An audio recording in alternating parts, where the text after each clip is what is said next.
Hi, everyone. My name is John Quackenbush, and I'm sorry I can't be there with you today, but I'm happy to have the opportunity to present this introductory lecture on systems biology. So today, I and many of the other presenters are going to be talking about the process of using systems biology and network medicine to build models. And whenever I give talks, I like to use quotes. And when I think about building models in systems biology, one of my favorite quotes is from George Box, who was an engineer. And he said, essentially, all models are wrong, but some models are useful. And this is something I really want you to take to heart. We're going to be building models. These models are approximations of certain types of relationships in biological systems, but they're never going to capture the full complexity of the systems we want to study. Nevertheless, these models can be tremendously useful, in particular if they're applied appropriately to understanding the complexities of biological systems. So, for me, the starting point of building models, at least in human health and disease, really comes about 24 years ago with the completion of the draft human genome sequence. And while it took many years to finish the sequence, the Y chromosome was only finished about a year and a half ago. Um, the collection of 25,000 genes represented in the genome has been more or less the same for the entire period of time. And what's interesting was when the genome was first sequenced, everyone said, aha, now that we have all the genes, if we can identify the individual variants, we'll understand the diversity of human phenotypes in ways just wasn't possible before. And while that was a really nice idea, because what if I think about the genome, it really gave us with that collection of 25,000 genes was kind of a parts list for making a human cell.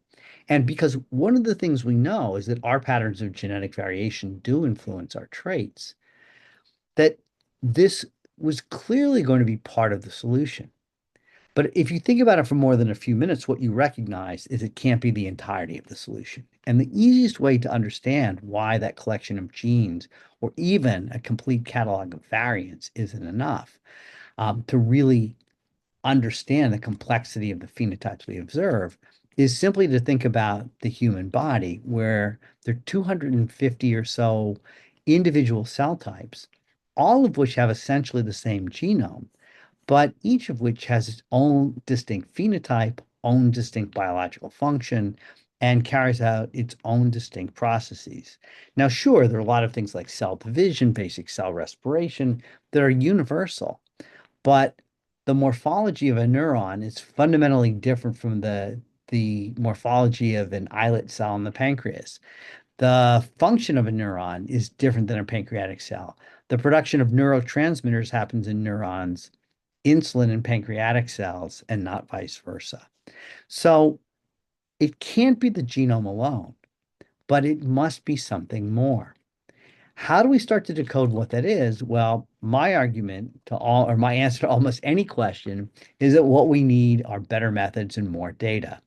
And the data turned out to be something which we could easily solve because if we think about sequencing, when the first genome sequence was done, the estimate was that it cost something like $3 billion, although I never believed that. But the estimate for sequencing the next genome was about 100 million US dollars. In 2007, new technologies, still referred to as next generation sequencing technologies, were introduced. And what we saw is the cost started to plummet until more recently, the cost has fallen below $1,000 to sequence a genome. So we went from being at, in a position where sequencing a genome was something only the richest people on Earth could afford to being at a place where if I wanted to sequence a genome, I'd need to sell a house, to being now at the place where it probably cost less to sequence a genome than it did for you to travel here to this meeting. So that really points to one important aspect, which is of solving the problem of the complexity of biological systems, which is having access to large quantities of data. But the other piece really is information about the individuals on who we collect that data, because we need to know about their physical characteristics. So In the bucket with genomics, we have genome sequencing, we have transcriptome analysis, we have epigenetic analysis. Today, I would include things like single cell sequencing, RNA sequencing, ATAC-seq, but then also techniques like spatial transcriptomics, all of which are giving us data and insight that we didn't have previously. But to really make sense of all of that, what we need to do is to tie it to information about the phenotype. So in the clinical records we have associated with many of the individuals in large genomic studies, we have the basic information that's necessary for being able to begin to tease out what those genetic variants are and what they do. But we have also a host of other information that we can bring to bear if we're in the right position at the right time with the right data information and the right methods to make sense of them. But it's still a challenging problem. And one of the best ways I like to think about this is just to consider the problem of determining a trait like height, which we know has a genetic component. In fact, a few years ago, there was a study looking at 253,000 individuals to try to identify genetic variants that were associated with height. And what they found was to explain about one-fifth, 20% of height, they needed almost 700 genetic variants. To get just 1% more of explanatory power, they needed to triple this number to get to nearly 2,000. They needed to almost double that again to add another 3%. And the argument was that if you wanted to get to 29%, still less than a third, you needed nearly 10,000 genetic variants, right?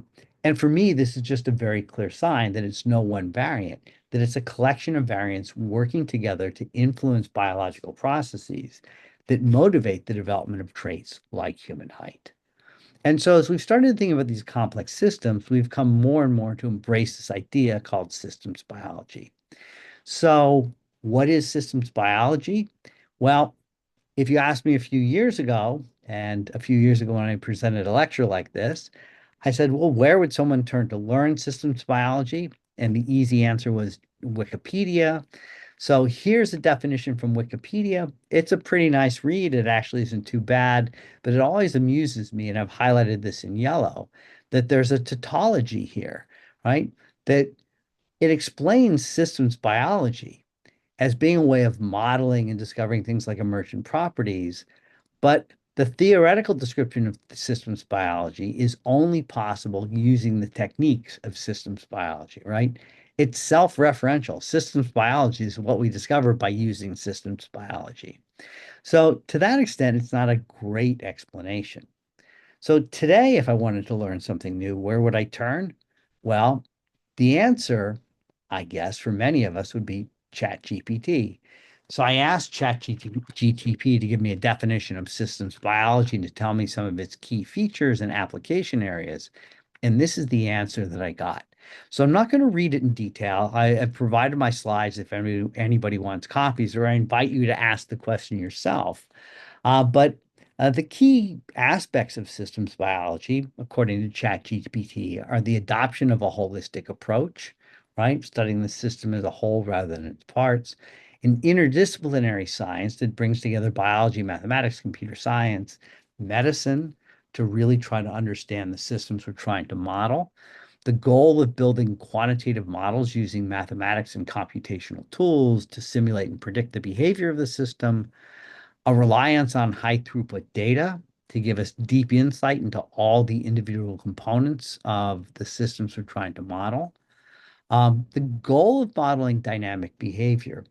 And I'll tell you that that's something that's still largely a goal, in part because most of the data we get are from static snapshots of populations along the trajectory from health to disease. But we're working on ways to try to address that. And then finally, there are lots of different application areas, including understanding disease, drug development, precision medicine. And then I asked for examples, and what I got were examples in cancer research, infectious disease, agriculture, and developmental biology. So all in all, it's not a bad explanation, but it doesn't give us the complete flavor of what's really coming out of these systems-based approaches. So, if you do a little research, one of the things you'll find is that the idea of systems biology can be traced back to 1934 and an Austrian biologist named Ludwig von Burton Al-Anafi. Thought I got pretty close that time. So, if you're Austrian or German, I apologize if I pronounced that badly. But Professor Ludwig actually was the first person to apply what he referred to as general systems theory to the study of biological systems. And one of the key things that comes out of that kind of application is the idea that higher order properties and functions that we see in biological systems arise from the interaction of the parts of the system, and that emergence of these higher order properties are these properties that emerge are called emergent properties. So, how do you think about this? Well, if you think about the human brain, it's a collection of individual cells, and the emergence of things like thought really come from the interactions of those individual cells.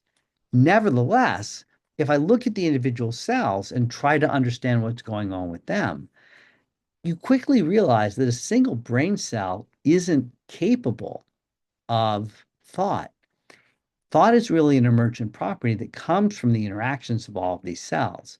So even if I understood what a brain cell did perfectly at a molecular level, I would have no more insight into why I'm able to think about this question than I would if I knew nothing about a brain cell, right? So thought, emotion, these are reason, these are likely emergent properties to come out of the interactions of our individual cells. If I want to look at cellular processes and I want to understand what's happening with whole cells or whole organs or even biological systems, it's not enough to simply look at the individual genes, the proteins, the other cellular systems that are in place and talk about them in isolation. That really what we need to do to understand the emergent properties that come from these is to look at the complex networks that represent the interactions of the individual components. So historically, I would probably be remiss if I didn't point you to one of the early modern papers about systems biology. And this is the paper by Trey Ideker and Doug Laufenberger that appeared in 2003, in which they conceived of genomic data, in this case, DNA microarray expression data, together with information about interactions between what they thought of as the building blocks of cells, proteins, that these two together would somehow, if put into some kind of magical contraption, I always think of as a meat grinder. But if these were put together into some magical computational tool, from it would emerge dynamic models that tell us about what happens in the systems we're trying to study. So this really represents an approach in which one identifies the components of the system one wants to model.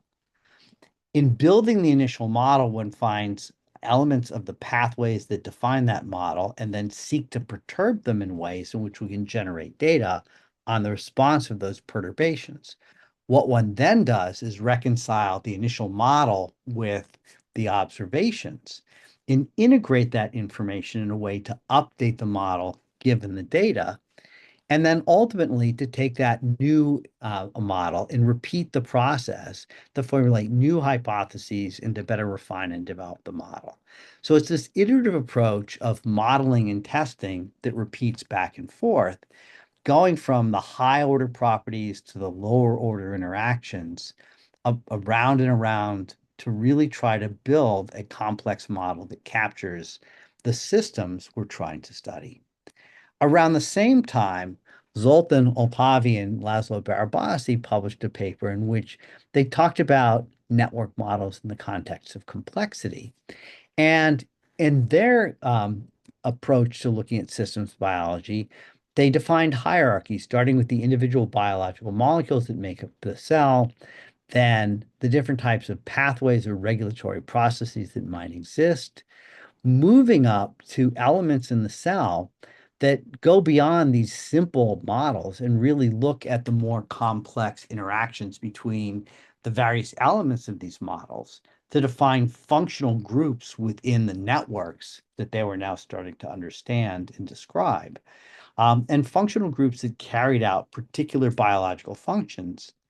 And which could be altered through altering the underlying structure of the network. So this is a great idea, but how do you actually get to realistic applications?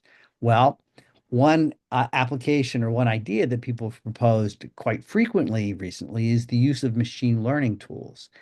And I always worry and warn people that this is an approach which is promising, but fraught with a lot of false discoveries and not well thought out approaches, right? IBM was pitched as a tool that was going to solve cancer. In fact, it never made it to the end. And I think a big part of the reason why is the people may not have had sufficient data, but also they didn't fully build into these models, something reflecting the complexity of the systems they're actually trying to capture.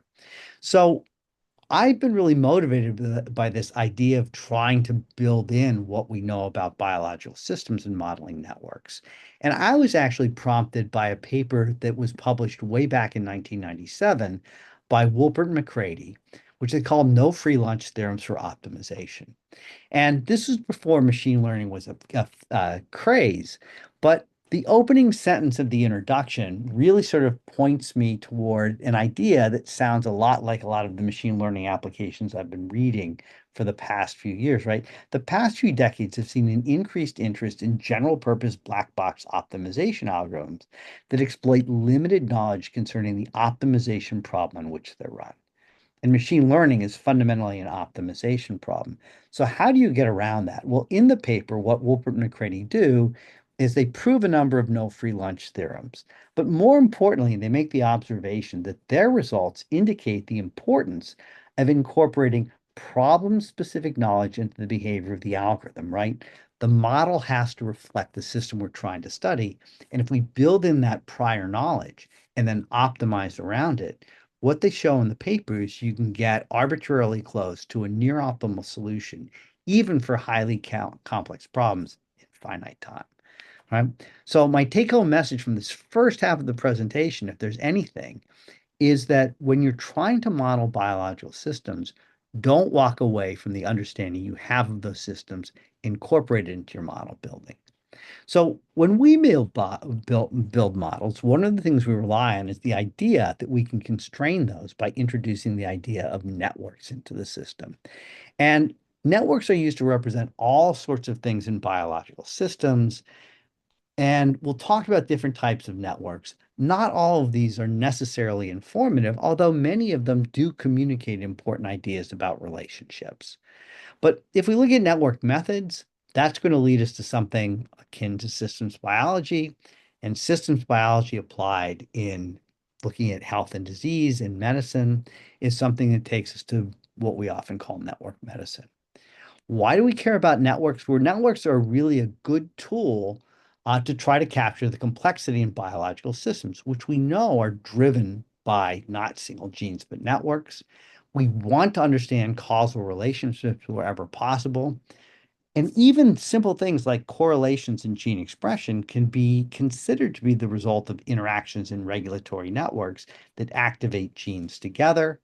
And ultimately, we want to be able to find networks that use the available genomic data we have, which until recently was largely expression data, but now has started to capture more facets of elements that contribute to the regulatory milieu in a cell.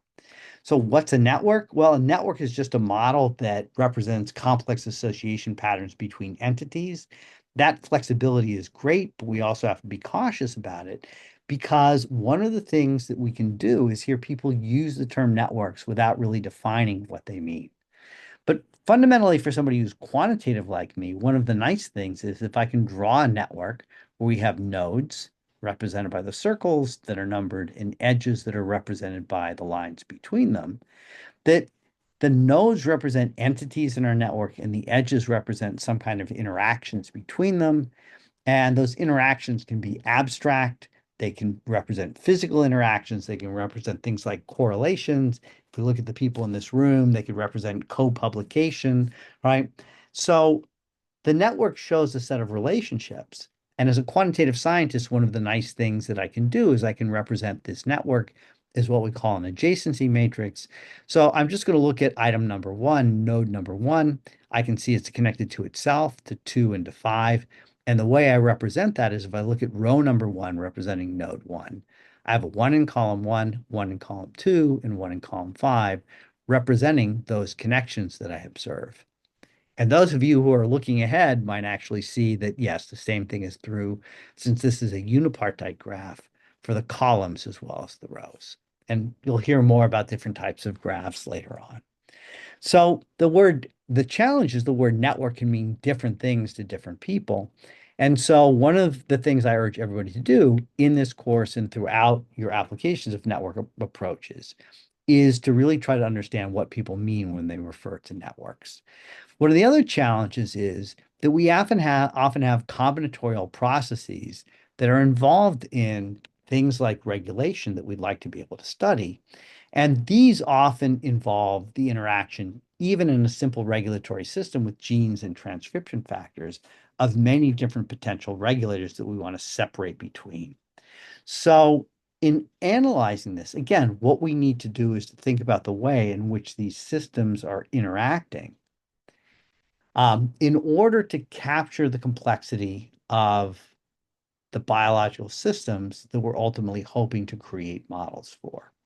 So, my take-home message without reading through all of this is just remember that systems are complex. And that in applying this approach, a lot of people use different ideas in thinking about networks. So if I imagine that I have gene expression data with 2 different phenotypes, one of the standard things we always do is do statistical comparisons. We find differentially expressed genes. One approach people often adopted, and this is sort of reflected in the IDEGER approach, is to take a network like a protein-protein interaction network and to begin to color the nodes and then try to infer what that set of colors of up and down regulated genes and up and down regulated proteins might mean for the system we're trying to study, right? But I always wonder whether things that are differentially expressed are actually the things that should be connected in a network. And that whether or not the protein-protein interaction network is going to be the same in every individual in a population that I'm trying to model. Another way people have looked at doing network modeling and network analysis is to start with that statistical analysis, then try to use correlations between elements to infer some kind of correlation-based network, and then ultimately to reduce that in some way that tries to capture regulatory associations, but then they often fall back to coloring the different nodes and then trying to tell another story. So again, there are lots of questions you can raise about the patterns of relationship we see, including whether correlations should be the same in different phenotypes. The way I and many of my colleagues have sort of adopted the approach to looking at networks is instead to think about the same sort of overall approach that involves that statistical analysis, but then inferring networks that represent the individual phenotypes, in which we look at the structure and topology of the network, look at differences in connections, and then ultimately intersect the connections that we see with the patterns of expression that we observe as a way of understanding how the system grows and responds to perturbations, including those associated with health and disease. So our core ideas are that biological systems are driven by complex networks.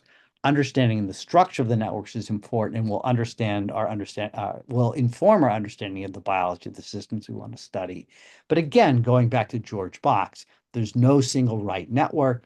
And in fact, I would argue that there's no universal network, that the network in each of our tissues, each of our biological states, in each of us is unique. So going back to Box, the question is not is the model right, but does our network model inform our understanding of biology? So from a number of my colleagues here today, including Kimmy Glass, you're going to be hearing about some of the methods we've developed. She was really the pioneer when she was a postdoctoral fellow working with me in developing this method we refer to as PANDA. And I'm not going to tell you much about PANDA, but I'm going to tell you about a commitment that we as a group have made to take the growing set of network models that we build, like PANDA, that we tend to name after animals, and to collect them in an open source resource we call the Network Zoo. There are also a set of online Jupyter notebooks, which you can use to learn about the different tools we build. And we use NetBooks, our online resource, as a way of capturing the analyses that we do in published papers to help ensure that the analyses we present are reproducible. And then we have a whole set of complex tools that are really complementary to each other and allow us to take different data sources and answer important questions. So I don't have too much time to tell you very much more, but one of the things I want to do is just take a minute to talk about why we do networks or why we use networks and do these regulatory networks matter.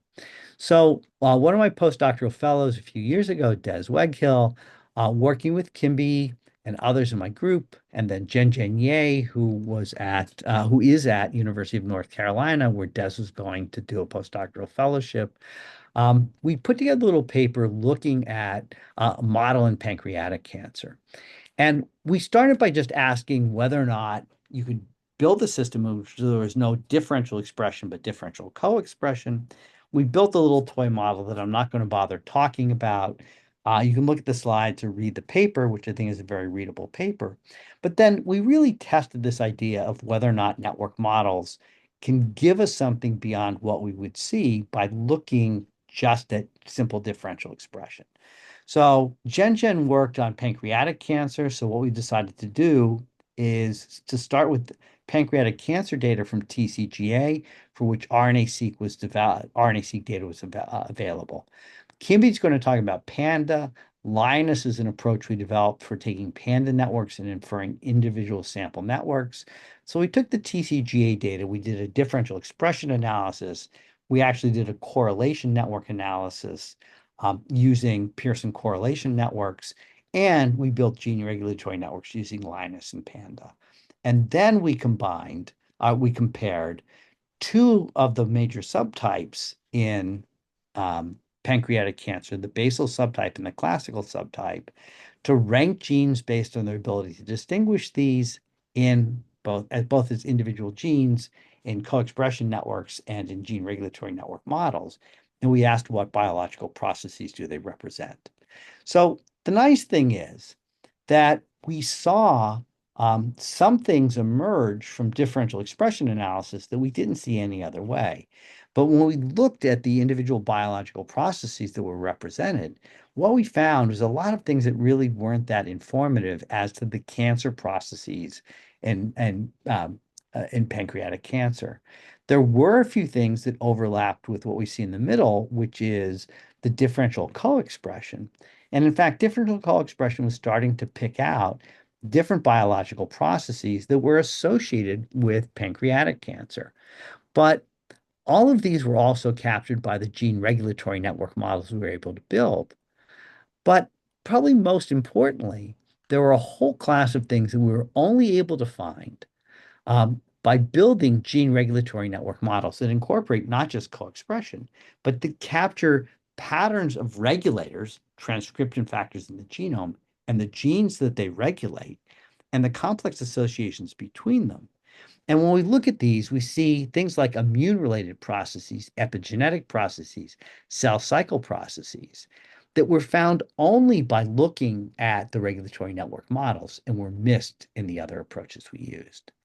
So if you want to get started in trying to understand the approaches here, this is a really nice paper. You may see some of the figures from that paper at some point in the presentations, but they nicely lay out the overall approach and some of the values of taking this kind of systems level approach. It also gives you a way to contrast regulatory network models from co-expression network models, from approaches to simply looking at differential expression. So what does all of this teach us? Well, I think one of the things we've learned is that biological systems are complex, that networks are a good way of representing that complexity, including the nonlinear relationships between different data elements or biological entities in the system. There are different types of networks, right? Correlation networks, regulatory networks that represent different things, protein-protein interaction networks. But that one of the things you really want to do is to try to use networks as a way to understand your data and then to think about what sorts of relationships you're looking for as a way of informing the way in which you should begin to build and understand your network models. So as you build network models, try to be thoughtful. I'm really happy that the timing of this presentation is just about right. So I'm going to close with a quote I really like. This is from a physicist, Enrico Fermi. So you're in Italy, we should have an Italian. I'm a physicist by training, so you should have a physicist. So this was the best I could do, but I love this quote by Fermi. Before I came here, I was confused about this subject. After listening to your lecture, I am still confused, but at a higher level. So I want to thank you, but most importantly, I want to thank the team I've had the pleasure of working with over the past few years. So these are pictures of my most recent group of network aficionados at the Harvard T.H. Chan School of Public Health. The nice thing is a lot of these people have recently moved on to independent faculty positions of their own. Um, there are other people I've worked with for many years. Kimby was really one of the pioneers here. Don DeMeo, who I know wanted to be with you, but is at home recovering from an unfortunate accident, is one of the people who's really been a muse in thinking about applications and looking at sex and gender. Marike Kucher worked with Kimby and me, and has really carried a lot of these ideas forward in new and interesting ways. Camilo Lopez Ramos has been a phenomenal collaborator working on sex differences. And then some of the other more, shall I say, mature members of our expanding group are John Platic at University of Virginia, Megha Patti at University of Arizona, Maud Fagny, who's now doing plant genome regulatory network modeling at, I believe, INRF in France, and Rebecca Burkholtz, who is the CISPA Helmholtz Center in Germany. So these are really a lot of the people who've motivated and driven the ideas I've talked about. I want to thank them as well as you. And finally, just close by thanking all the other people who've contributed in really interesting and important ways to the models and understanding that we've developed. So thank you.